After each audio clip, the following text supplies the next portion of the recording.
दोस्तों 9 और 10 सितंबर को जब आप दिल्ली की सड़कों से गुजर रहे होंगे तो आपको दिल्ली की सड़कों पर चारों तरफ अगर सन्नाटा पसरा दिखाई दे तो समझ जाना दोस्तों ये G20 समिट की वजह से हो रहा है। जी हाँ दोस्तों, 9 और 10 सितंबर को हमारे मुल्क की राजधानी दिल्ली गवाह बनेगी 18वीं G20 समिट की। और इस समिट में 19 इंडिविजुअल कंट्रीज़ के अलावा यूरोपियन यूनियन के जो हेड्स होंगे वो शिरकत करेंगे और यहाँ 2 दिन वो ग्लोबल क्रिटिकल इशूज़ को डिस्कस और एड्रेस करेंगे। और इसी को देखते हुए देश की राजधानी दिल्ली में 3 दिन का अवकाश घोषित कर दिया है। 8, 9 और 10 सितंबर को दिल्ली के सभी स्कूल, कॉलेजेस और ऑफिस बंद रहेंगे और अगर ज़रूरत पड़ी तो हिदायतें इस तरह से हैं कि स्कूल्स की क्लासेस ऑनलाइन चलेंगी और अगर इमरजेंसी कंडीशंस हैं तो ऑफिस के जो वर्क हैं वो वर्क फ्रॉम होम के मोड पर डाल दिए जाएंगे।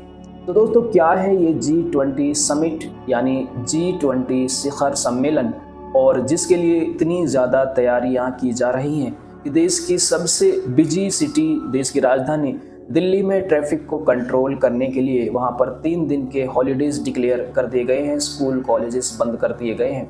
जानेंगे हम आज की इस वीडियो में इसी G20 समिट के बारे में। तो अगर आप चैनल पर पहली बार हैं तो सब्सक्राइब करके आप हमारी इस छोटी सी फैमिली का हिस्सा बन सकते हैं। G20 यानी ग्रुप ऑफ 20, ये समिट एक इंटरनेशनल इवेंट है तो हर साल कंडक्ट किया जाता है और दुनिया के बड़ी इकोनॉमीज़ के जो लीडर्स हैं, बड़ी नेशंस के जो लीडर्स हैं, उन्हें एक प्लेटफॉर्म पे जमा करता है ताकि वो डिस्कस और एड्रेस कर सकें टॉप ग्लोबल क्रिटिकल इश्यूज़ को। ग्रुप में 19 इंडिविजुअल कंट्रीज हैं जिसके नाम अभी आपके सामने स्क्रीन पे चल रहे होंगे और एक है यूरोपियन यूनियन। दोस्तों, इस ग्रुप के विस्तार और ताकत का अंदाज़ा इस बात से लगाया जा सकता है कि समिट में हिस्सा लेने वाले ग्रुप्स या नेशंस दुनिया की लगभग 85% GDP और लगभग 2/3 पॉपुलेशन को अपने अंदर समाये हुए हैं। 1990 की जो ग्लोबल क्राइसिस थी उसको देखते हुए इस तरह के ग्रुप्स या फिर डिस्कशन की ज़रूरत महसूस की गई। शुरुआत के दौर में जो इसकी मीटिंग्स थी वो सेंट्रल बैंक के गवर्नर्स और जो मुल्क के फाइनेंस मिनिस्टर्स होते हैं इनके बीच हुई, पर सन 2008 के बाद इसमें हेड्स ऑफ स्टेट और जो गवर्नमेंट होती है उसने भी पार्टिसिपेट करना शुरू कर दिया और ये ग्रुप काफ़ी बड़ा बनता चला गया। Economic growth, financial stability, climate change और डेवलपमेंट के की ऑब्जेक्टिव्स रहे हैं। ये एक ओपन प्लेटफॉर्म है जहां पर पार्टिसिपेंट्स, नेशन या फिर लीडर्स अपनी बात को ओपनली रख सकते हैं और ग्लोबल चैलेंजेस को कलेक्टिवली एड्रेस कर सकते हैं। और इसी का नतीजा है कि जब सन 2009 में जो ग्लोबल क्राइसिस के चांसेस बन रहे थे, इसकी आशंका चरम पर थी, तब G20 ने इसमें क्रूशियल रोल प्ले किया और जो वर्ल्ड की इकोनॉमी थी उसे स्टेबलाइज करने में काफ़ी ज़्यादा मदद की। ताकि अच्छा कॉन्सेप्ट और नियत होने के बावजूद भी इस ग्रुप को कई चैलेंजेस और क्रिटिसिज्म का हमेशा सामना करना पड़ा है।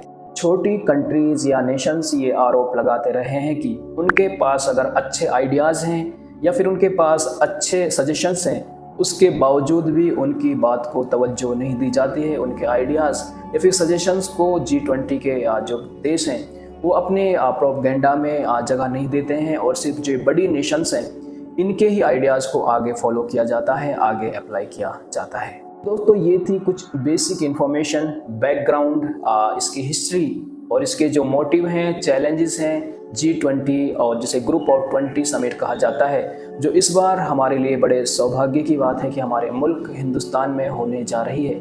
और ये हमारे देश की राजधानी दिल्ली में 9 और 10 सितंबर को होगी, जिसकी वजह से देश की राजधानी दिल्ली में 3 दिन का अवकाश रहेगा। दिल्ली 3 दिनों के लिए लगभग बंद की जाएगी और इसी के लिए वहाँ पर तैयारियाँ की जा रही हैं।